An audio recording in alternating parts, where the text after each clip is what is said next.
Just to know He's leading in my life is worth everything that I might sacrifice.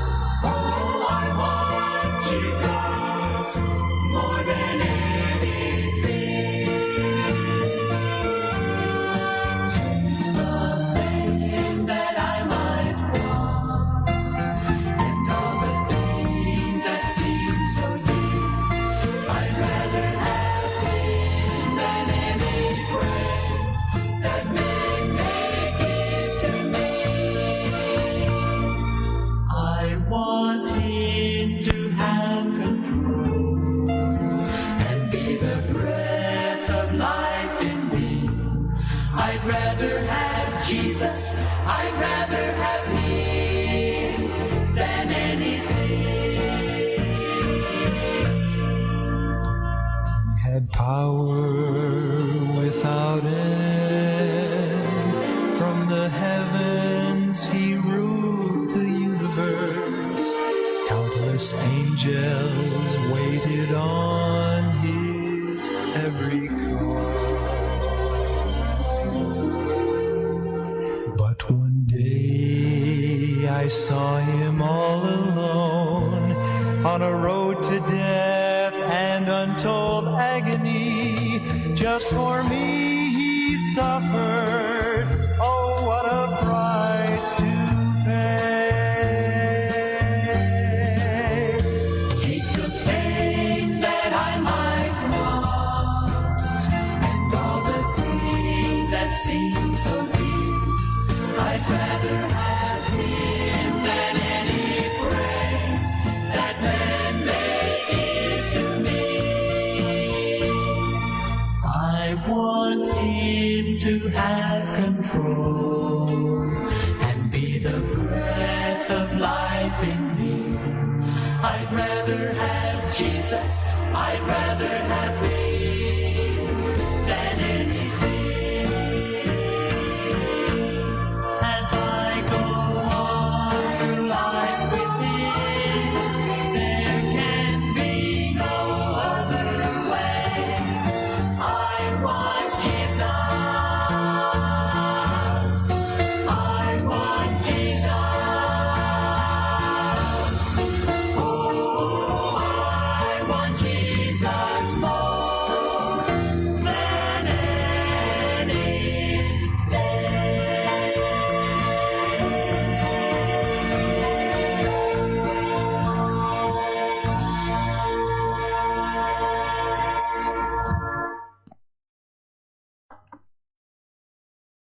Magandang umaga po sa ating lahat. Kumusta po tayo sa araw ng Miyerkules?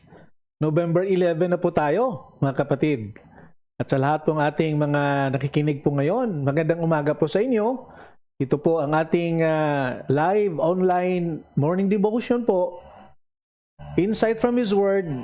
Ang iyo pong kaibigan na pastor, Pastor Ray Sarsuela Chespa ng Northside Baptist Church po dito sa siyudad ng Davao City. Kumusta po ang ating umaga? Sa ang sulok naman po ng mundo, ang Diyos po ay sasamahan ka ng Diyos. At alam po natin yan. No? And good morning also to Kim D. Kumusta, Kim? Mayong bundag dira sa imo, asa nang kakaron? Thank you for dropping by, Kim. God bless you. Sa imong mga ginabuhat, adlaw-adlaw, ang ginugyod magapanalangin sa imo. And also to my batchmate, Emily Pabiona. Mel, good morning at God bless you. Kumusta ka na dira sa Manila? And also to Brother Julius Induyon doon po sa Lingig naman, no? sa Surigao del Sur. Mayong buntag dira sa inyo, Induyon family sa Lingig. To Ma'am Jenky and all the brethren ng Lingig Fundamental Baptist Church. Kauban ng inyong pastor si Pastor Raul Banilla. Ug ang iyang pamilya pod mayong buntag diha sa inyo. So, kumusta po tayo? At ang ating pong nagpapasalamat po tayo sa Panginoon na tuloy-tuloy pong ating ginagawa sa araw-araw. No? At tinutulungan niyo po tayo. At ang mga adjustment natin sa pandemic na ito, Huwag tayo po mag-panic, huwag tayo po talagang ma-depress ka. No? Just trust the Lord. No? Iasa natin sa Panginoon. At tuwas siyang saligan. Because I know na ang Panginoon po ay siya ang ating kaabay, siyang ating kasama sa mga crisis na na-experience natin ngayon. And the only thing to do is just magtiwala ka. Yung tiwala talaga na 100%. Yung commitment talaga na no turning back, walang pag-doubt, walang pag-worry. Because the moment kahit 1% lang o mag-0 1% na magdududa ka sa Panginoon, matatalo po tayo.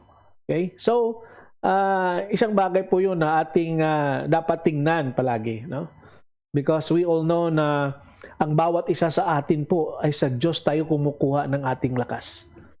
Ang lahat ng mga bagay na ginagawa po natin sa umagang-umaga, sa pagising natin sa umaga, magpasalamat tayo sa Panginoon. Humingi tayo ng tulong sa Kanya sa mga gawain natin sa araw-araw. Yun. At diyan mo makita po ang relationship on how you close sa Panginoon.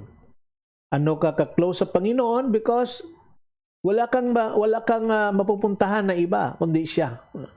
So thank you so much for that. At ngayon dito sa Davao, I don't know kung mapunta ka daw ng Davao del Norte, kailangan meron kayong QR nila, no? QR nila. So pag daan mo ng checkpoint, ipakita mo yung QR. So this coming Sunday, I'll be preaching doon sa Panabo City sa isang church, isang fellowship doon. So at least ako mayroon akong QR na ng Davao del Norte. Matagal-tagal ko na rin nakuha ito. So siguro hindi ako makaproblema, no? Kasi babalik din po ako para mag-preach din dito po pagka Sunday ng alas 10 naman. So nandito sa Davao, hindi pa tayo makakuha ng QR. Ang alam ko, inuna muna nila yung mga establishment. Okay lang po 'yon, no? Kahit na medyo mahaba ang linya sa checkpoint, pero para naman po sa atin yan. No? So, the only thing that we could do is just to have patience, no? Humble. At sunod lang po tayo. Okay? Yes, to Emily Pabiona, bless you too, no? And to your family. Kumusta ka na, Mel? At sa lahat po na nakikinig sa atin sa umagang ito, si Pastor Domingo Mundal, doon po sa Thailand. Good morning sa imo, Pastor, kasama ang imong asawa dira, no? Si Ma'am. So good morning po to all the people sa Bangkok and to the ARC people. Good morning po sa inyo. At kung mayroon po kayong mga prayer request, you can do that, no? Pwede niyo isulat or i-message niyo ako para masali natin sa ating prayer time na ginagawa sa umagang ito. So ito po ating ngayong insight from His Word, bago ngayon ng ating ating cover. At praying na maging okay po ito, no? Ang ating tawag niyan, ang ginawa kong bago. So God bless us all. At ang bawat isa po sa atin ay talagang mag-i-enjoy tayo sa Panginoon. I was listening sa isang live stream din po ng isang kaibigan kong pastor. Sa Laguna siya at ang kanyang bisita isang pastor from Bukidnon. You know what? They're talking about discipleship. They're talking about God's design. Talagang totoo ang sinasabi, no? Kasi ang mga simbahan ngayon ay tradisyon na kung ano ang nasimula ng ang mga nakaraang na pastor, yan lang ang tinutuloy natin. Pag may bago, talagang mag-create ng problema. Pero you know what? It is just a way of explaining, no, to the members na ito ang bago, itong gawin natin because we all know na ito po ang gusto ng Panginoon. Di ba? Anong God's design is to make disciples. At tama din po ang sinasabi na to make disciple is start from ecclesia. Magsimula po yun sa simbahan. So ito po actually, to be honest sa sarili ko, hindi ko rin ito nagawa, no? Bilang isang pastor dito. At para bang it is routine na lang ang ginagawa. So mas maganda talaga na magsimula natin ang pag nurture ng mga kapatid sa Panginoon, no? Ang iba pumupunta ng Bible school, So, sabi pa doon na ang Bible school is not a place where to make disciples. Di ba? Kasi sabi nga sa Proverbs, train up a child in the way he should go. So, a child, it start from our church. It start from our home, no? So, tama ang I was been blessed. At nagpapasalamat po ako na hindi lang tayo na nag-share ng salita ng Panginoon, hindi lang po na ang mga pastor ay talagang nagpe-preach. Maganda din na nakikinig ka rin sa mga preaching ng iba, na mga teaching ng iba. It doesn't matter pag nauna ka. It doesn't matter na ang tuturo ay kumbaga bagong pastor pa lang o hindi pa masyado ang experience compare sa iyo. It doesn't matter, no? Kasi bawat isa natin, pag may makuha tayong mga bagay na, kaya nga sabi nila, iron sharpen iron, di ba? Tutulong-tulong po tayo. So, hindi porke na bata pa yon, hindi ka na makikinig. No, that is the behavior ng isang immature, no? Dapat may mga bagay na mayroong, kasi bawat isa sa atin, iba-iba ang ating experience sa Panginoon. So, listening to others, it's a good gesture, no? Patuloy-tuloy tayo, no, na makikinig. Hindi na kung bata siya, hindi ka makikinig kasi nauna kang sa kanya sa ministry, no? So, sana po this morning isang bagay po ang natutunan ko sa umagang ito as I listen to them, no? May mga tanong, may mga and really it's a good thing na makikinig po tayo. Okay? So, ang ating pong meditation this morning po, nasa Psalms 55 po tayo. Kahapon, Psalms 55 din tayo, pero kinuha natin ang buong chapter, di ba? 23 verses po ang Psalms 55. So, ngayong umagang ito, puntahan natin ang Psalms 55, verse 1 to 8 naman, no, muna. So, maybe tatlong installment ito bago natin matapos ang Psalms 55. Magandang topic at ang sinulat ito ni King David, no? So ang situation, no, na sinulat ito ni David na regarding sa kanyang anak na si Absalom, okay? At marami ako natutunan din dito habang binabasa ko ito na portion ng scripture, no? So ang verses 1 to 8 po ay isang mga verses na nasa loob dito ng Psalms 55. Kaya I'll be reading this sa inyo sa New Living Translation na binabasa ko. Verse 1, listen to my prayer, O God. Do not ignore my cry for help. Please listen and answer me, for I am overwhelmed by my troubles. My enemies shout at me, making loud and wicked threats. They bring trouble on me and angrily hunt me down. My heart pounds in my chest. The terror of death assaults me. Fear and trembling overwhelm me, and I can't stop shaking. Oh, that I had wings like a dove. Then I would fly away and rest. I would fly far away, sabi ni David dito, to the quiet of the wilderness. Verse 8, how quickly I would escape far from this wild storm of hatred. Wow. May the good Lord bless the reading of His scripture. Good morning to Brother Ricardo Poblador, dyan po sa Mangagoy naman, no?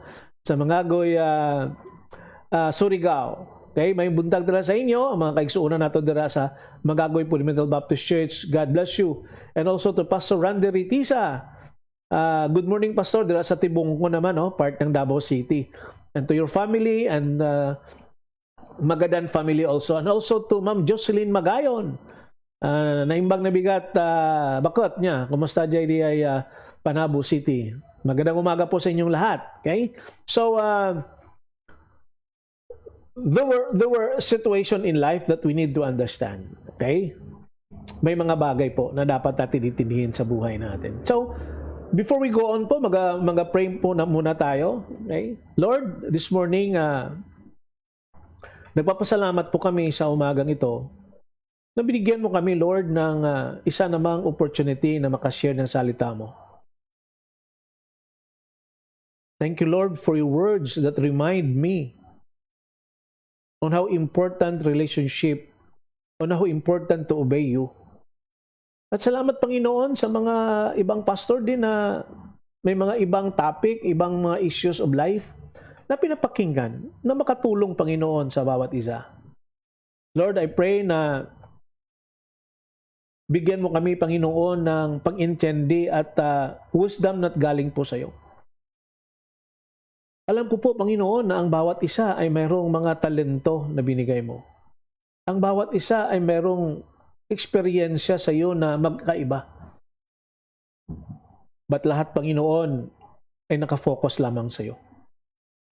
Lord, I've been praying, Lord, sa mga prayer request ko po dito. And I pray, Lord, na I beg na you will answer it, Lord. Especially itong mga kapatid namin na mayroong sakit na nasa hospital. Lord, nakakalungkot kasi we don't want to stay longer sa hospital because hospital is not a good, a healthy place para sa amin. Parang naayaw namin na makabisita doon. I pray, Lord, na through those sickness, we could realize how important ang buhay namin na hinahawakan mo. Lord, I've been praying for Manang Jaret, Panginoon, di Kenya, na mild stroke sa Panginoon nung linggo. I pray, Lord, na ibalik ang normal na lakas. May mga part sa area ng katawan niya, Panginoon, na it could not move. But I pray, Lord, na tulungan mo po siya. I pray also, Lord, sa kanyang mga kapatid, no? Si Ate Jo Asuela, si Manang Delia Pimentel, na nag-alaga po sa kanyang Panginoon dito sa Davao City. Lord, I pray for their needs financially sa pagbayad ng mga bill sa hospital. I pray, Lord, for that. Lord, also praying, Lord, for Brother Victor C. Salamat sa balita kahapon ng kanyang misis regarding na he don't need chemotherapy. Wow, hallelujah. Kasi po wala silang makitang cancer cell na o may na-create sa kanyang katawan. Salamat, Panginoon. Wala talagang imposible sa iyo, Lord. So Lord, I pray na tuloy-tuloy po ang kanyang ang healing sa kanyang katawan. At salamat, Lord, na talagang sa iyo siya kumukuha ng lakas. I pray also, Lord, for Myra Joy and ang kanyang asawa ni Brother Victor, kanyang trabaho din, Panginoon, ng kanilang business. At salamat sa kanila, Panginoong generosity to share the blessing to us. Lord, be with them. Also praying, Lord, sa sister ni Brother Tutong Dilcano, doon po sa Kirayan, may cancer din po siya, Panginoon. Lord, umaasa kami at dinadalangin ko, Panginoon, na pagalingin mo po siya at ang kanilang mga needs, Panginoon. Pero also sa family ni Brother Tutong, kanyang wife, kanyang mga anak, Panginoon. Oh Lord, be with them. Bless them, Lord. I pray also, Lord, for Sharon Gabion doon po sa US. Continue to sustain her, Lord, sa kanyang ginagawa sa araw-araw, kanyang trabaho. In spite na malayo sa kanyang family na nandito po sa Davao, ang loneliness, Panginoon, na makasama din sila. So Lord, ingatan mo po siya. I pray also for Pastor Elmer Ponce and his family, Lord. Ang ministry nila din po sa US. Kanyang ang member ng church. Good health, Lord, for them. I pray also, Lord, for Rose Imit, Panginoon, sa kanyang second baby na nasa tiyan niya pa, Panginoon. Ingatan mo ito. At I pray, Lord, na tulungan mo po siya, Panginoon, na umaasa sa iyo. Bless her family too. I pray also for Pastor Garubilio. Recovery, Panginoon. Salamat na ang operation naging okay, Panginoon. At salamat sa pag-provide mo sa kanilang pangailangan. So I pray, Lord, na he could be out sa hospital and back to kanyang family. Sa church niya, Panginoon, doon sa Salvacion Baptist Church sa Guimaras, Panginoon. Thank you for those who been praying also for him. I pray also, Lord, for Bibot Monticlaro, sa kanyang mga dialysis. I pray, Lord, for miracle na mangyayari sa buhay niya, Panginoon. I pray also for Pastor Notarte, doon po sa Baguio City. I pray also, Lord, for all the brethren na nanonood po sa aming live na meditation. Maybe replay or they share this to their wall. I pray, Lord, na gamitin mo ito, Panginoon, na pamaraan that we could reach out people para sa iyo, Panginoon. Salamat, Lord, sa kaligtasan na binibigay mo ay no-offer mo po sa amin. Oh Lord, may the Holy Spirit will going to touch our hearts. Pray, Lord, sa boyfriend ni Emily Pabiona, Panginoon, sa States. Praying na makalabas na po siya sa hospital at ang total healing din po sa kanya. Lord, have mercy on us. I pray, Lord, so Lord, for my family, my wife, kanya ginagawa araw-araw, Panginoon, as online class. I pray, Lord, na tulungan mo ko siya, Panginoon, na mamaster niya ang kanyang ginagawa. Also to Casey sa kanyang paghintay ng kanyang appointment sa DepEd, Panginoon. Sa ading Karen sa kanyang pag-aaral through online, Panginoon. Provide their needs. And also to Jem and Mats and their family also. Their kids, Ate People sa Kasinais. Oh Lord, be with them. Trabaho ni Mats sa kanyang araw-araw na pag-travel going to their project doon sa Santa Cruz, Panginoon. Ingatan mo po siya sa kanyang pagdadrive. Ihatid siya doon na safe at magbalik siya sa hapon na safe, Panginoon. Ang kanilang mga desire sa buhay. Si Jem sa kanyang trabaho din, Panginoon. At ang nag-aalaga sa kay Nice na manging okay, Panginoon. Ingatan mo sila, Panginoon, sa pandemic at lahat po kami. Ang Northside people, Panginoon, also praying for all the members. Yung mga hindi pa naka-join sa amin sa simba, Panginoon, move their hearts na pwede na pumasok.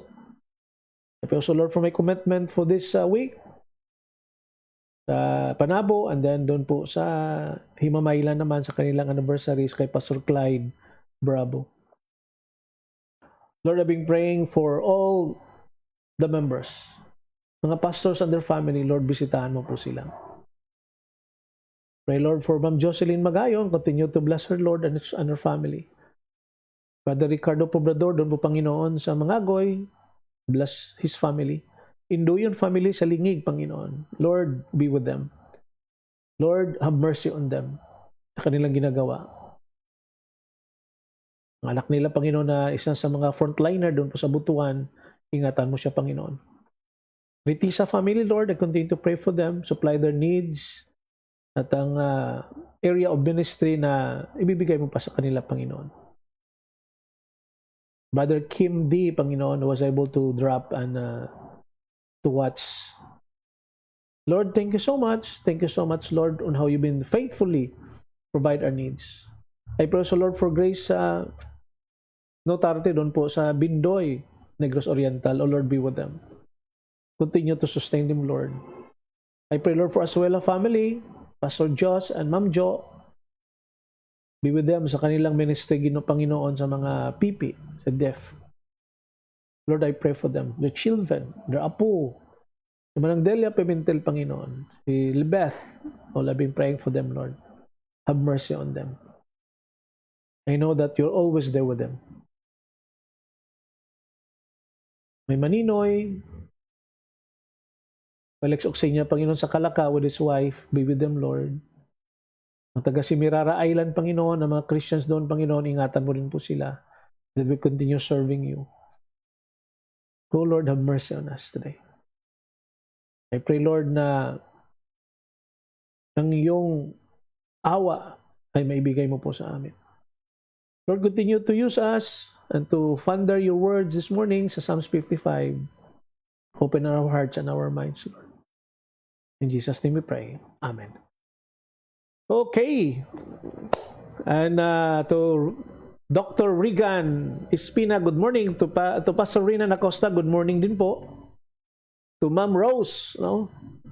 Diyan po sa Compostela, mayong buntag dira sa inyo. At sino pa ba? Pastor Richard Santonia, okay. Okay, si Lilibet Gordon, good morning din po, no? Mayong buntag dira sa inyo tanan. Yes, to Jade, Brother Jed, diyan po sa Simirara, good morning sa inyo din ha. No, to Grace Notarte, good morning din po. And also to Pastor Rinan Acosta. Kumusta na, Pastor, dira sa Mangagoy? Good morning sa inyo. At minsan naka-ganito kasi ako kasi yung sa cellphone ko makikita ko ang mga ano dito, no? So para mag-greet naman natin sila. Okay, so tuloy-tuloy na po tayo sa ating meditation sa umagang ito at samahan niyo po ako. Okay? So Psalms 55 na po tayo, ang ating pagtuunan ng pansin sa umagang ito. You know what? Have you ever felt like flying away just to get away from it all the problems, 'di ba? Gusto natin merong mga expression na ganoon, 'di ba? Gusto kong lumipad para makawala ako sa mga crisis sa buhay ko, sa mga problema ng buhay ko. Gusto kong lumipad katulad ng eagle, 'di ba? Na kung nasa taas ka ay talagang makikita mo sa baba. At para bang mawala yung mga problema, yung mga burden sa buhay natin na iniisip natin, we want to escape. Gusto nating takbuhan ang mga problema na yan. No? The burden in life. That is why we want to fly. You know what, si David po, habang sinusulat niya itong Psalms 55, ganun din po ang kaniyang na-feel sa kanyang buhay. That's why he wrote sa Psalm 6 to 8. And sabi niya, and I said, oh, that I had wings like a dove, for then I would fly away and be at rest. Indeed, I would wander far off and remain in the wilderness. I would hasten my escape from the windy storm and tempest. See? Talagang hindi na nakaya ni David ang mga sirkumstansya sa buhay niya na dumadating. That is why sabi niya, Lord, how I wish I could have the wings of the dove so that I could fly and then have the rest. Diba? Kasi sa mga problema na dumarating sa buhay niya, ang kanyang anak ni si Absalom nagrebelde pa sa kanya. Gustong kunin ni Absalom po ang trono sa kanya. At maraming tao ang sumunod sa kay Absalom. Maraming naniwala sa mga kasinungalingan, no, mga false report laban sa kanyang ama na si David. So, you know what? Bilang mga tao, you should be honest. Let us be honest. Diba? It is a natural feeling na gusto nating makawala sa mga problema. Na nakakalungkot pa yung iba, in order na talagang mawala, nag-commit sila ng suicide. Hindi na makaya ang problema. Diba? Itong pandemic na ito sa Thailand, marami din ang narinig ko na talagang nag-commit ng suicide. Because, sabi pa ka sa Ilonggo, they could not agwance the penitence of these kalibots. Hindi na kaya nila ang mga depression, hindi na kaya ang mga problema na dumating sa buhay nila. But David dito, he never thought of killing himself. But sabi niya lang, Lord, how I wish I could have the wings of the dove. Yan. So si David dito, makita natin. Diba? Kaya, minsan sa problema ng mga mag-asawa, diba? Kung may problema, isa sa mga partner, talagang they pack their bags. At talagang naglayas. No? Umaalis sila. So, lahat po tayo ay nararamdaman po natin that we need, na gusto nating lumayo, gusto nating maka-escape po tayo sa mga problema na dumarating sa buhay natin. Just packing our bags, di ba? And then, sabihin natin, I have had enough. I can't take it anymore. Di ba? Ganun yung mga linya. Hindi ko na kaya ito. Gusto ko nang makawala. Gusto ko nang umalis. Yan. Ayaw ko na to, di ba?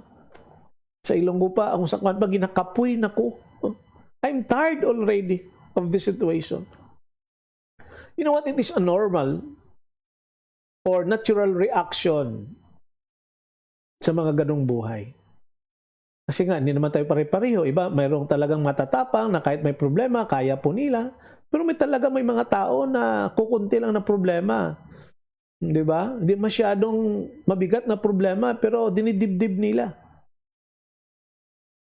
But you know what? It is not a good solution to any problem to run away. We usually take our problems with us. Kaya sabi nila, dala-dala mo lang ang problema mo. Yes, dala-dala lang talaga kasi hindi naman pwede iwanan yun. Yun ang problema, di ba? So, we usually take our problem with us. We can go on vacation and enjoy a short respite. Mga ginagawa ng iba. Naranasan ko rin yan. I think that was in 2018. Na talagang burn na burn ako. Actually, it was Sunday. Pagka following month, salamat sa aking anak. Sabi niya, Dad, magbakasyon ka muna. Sige, may siguro mga kahit 2 weeks lang. Binila niya ako ng ticket sa aeroplano. And then went to Manila to be with my friend. So, para bang ganun minsan ang ginagawa natin, running away from our problems. But you know what? Kahit na magbakasyon ka pa o mawala ka ng ilang araw diyan, pagbalik mo, actually ang battles at saka burden na diyan pa rin eh. 'Di ba? When we return, the battles and the burdens are still there. In fact, sometimes when we try to run away, we only make the problems worse. Yan. Meron talaga dyan na tatakbuhan mo ang problema mo, pero pagbalik mo, problema, at talagang hindi na nga susolve. To Kuya Ting, Tubal, dyan po sa Loacan, sa Baguio City. Good morning, Kuya Ting. God bless you. So why does the Lord allow us to go through windy storms and tempest? Sabi doon sa verse 8. Bakit ba inaalaw ng Panginoon? Gusto ba talaga ng Panginoon na magsasuffer tayo? Na maranasan natin ang sakit? Maranasan natin ang pain? So why did God allow a windy storm and tempest in life? Isa lang po ang sagot dyan. To help us grow and mature. Gusto ng Panginoon na mag-mature tayo sa ating panampalataya sa Kanya. Because ang buhay po natin, hindi lang po ganun. Marami pang darating na mga storm. Marami pang mga crisis sa buhay. So, talagang tinutulungan tayo ng Panginoon so that we could know how to overcome those. So, instead of keep on running, we are like children who never grow up. Kasi kung may problema, takbo ka. Kung may problema, layas ka. Iskapo ka, you cannot learn it, di ba? Hindi ba develop ang iyong maturity? Hindi mo ma-develop na pag may problema, the best solution is to run away. So we are not like children, di ba? We don't need the wings of the dove to fly away, actually. We need the wings of an eagle. Diba? Kasi ang dove talaga, hindi naman sila talaga na matapang eh. Kung lumilipad sila siguro, hindi masyado mataas. But the wings of the eagle is very different. Ano sabi ng Isaiah chapter 40 verse 31? Those who wait on the Lord shall renew their strength. They shall mount up with wings like eagles. Yan. Kasi po ang mga eagle, tingnan mo po dyan sa background ko. That is an eagle of the Davao. The eagle faces the storms, spread his great wings, and allows the wind to lift him above the storm. Hallelujah. So iba ang karakteristik ng dove sa kanang eagle. Ang eagle po, marami din silang mga naranasan sa buhay nila. Matatanggal ang kanilang mga feeder, ang kanilang mga kuko, matatanggal din po 'yon, no? Good morning to Pastor Joseph Magsipo. And also to my ihado Brian Cansancio dyan po sa Agusan, sa Rosario. So, kaya inaalaw ng Panginoon itong stormy life. Diba? So, the eagle faces the storm. He just spread his wings. His great wings. and then allows the wind to lift him above the storms. So don't run away. Pag may mga problema pa na dumadating, huwag tumakbo. Kung tumakbo ka man, tumakbo ka sa Panginoon.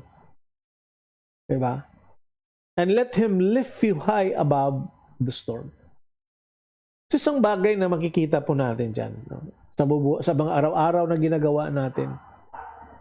God allowed trials to make you grow and mature and became like His Son. The next time you go through a storm, resist the pressure to run from it. I-control natin, i-resist natin. Huwag tumakbo. Let God use the storm to accomplish His purposes in your life. Yan. Gagamitin po ng Panginoon itong mga bagyo ng buhay para ma-fulfill ang kanyang mga layunin para sa ating mga anak niya. So sana po this morning may may natutunan po tayo sa sinulat ni King David, no? At yes, to Pastor Jake Balsida to experience His grace and mercy. Okay. Oh, si Diana po, no? We will pray for Diana, no? So, good morning, Idol. Okay. So, Ma'am Rose, good morning po, no? Diyan po sa Compostela de Oro. Ako gusto nga mulupad, mingaw na kong basketball.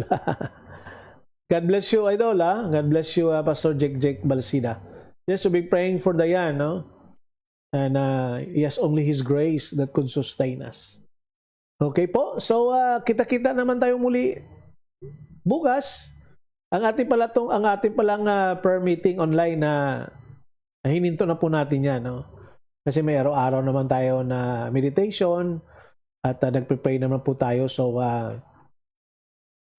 kailangan po natin ang lakas galing sa Panginoon. Don't give up. Don't run away from problems. If you run your problem, if you want to run to the Lord, so that He could accomplish and He could give you the wings of an eagles, so that you could spread, by the way, you could spread your wings and allow the wind to blow you, to lift you up above the storm. Okay, so muli bukas po, if you have this, you could share this video, and you could watch this sa ating YouTube channel naman. Okay?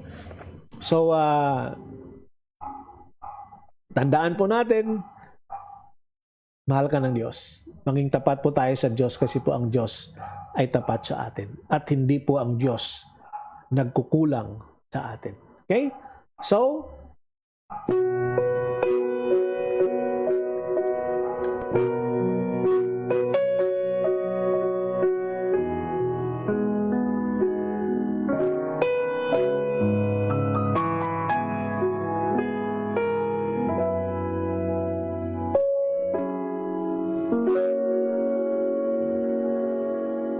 ikaw lang ang pag-asa ko, tanging ikaw ang buhay ko, Jesus. Kahit ako'y nangangamba, basta't ikaw ang kasama, panatag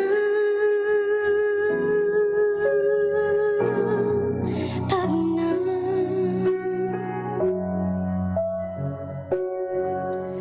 Ikaw lang ang sasambahin, paligid man ay magdilim, Jesus.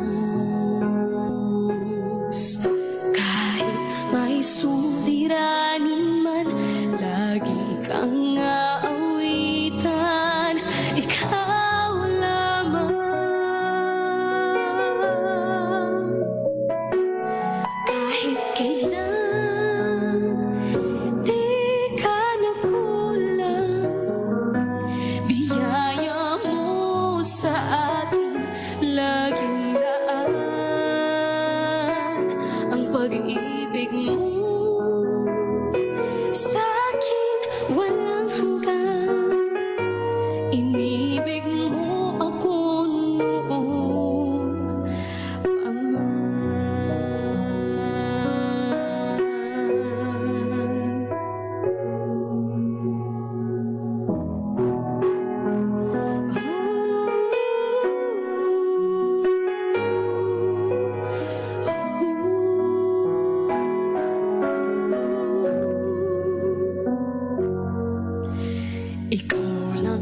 sasambahin, paligid man ay magdilim. Jesus, kahit may suliranin man, lagi kang aawitan. Ikaw lamang, kahit kailan di ka nagkulang. Biyaya mo sa akin laging laan. Ang pag-ibig mo sa akin walang hanggan. Inibig mo ako noon pa man. Panginoon, dakila ka tapat sa dalangin ko. Ako'y inibig mo kahit ako ay ganito. Walang katapusan ng pagmamahal mo. Walang pinipili ang puso mo. Kahit kailan di ka nagkulang. Biyaya mo sa akin laging laan. Ang pag-ibig mo sa akin walang hanggan. Inibig mo ako noon pa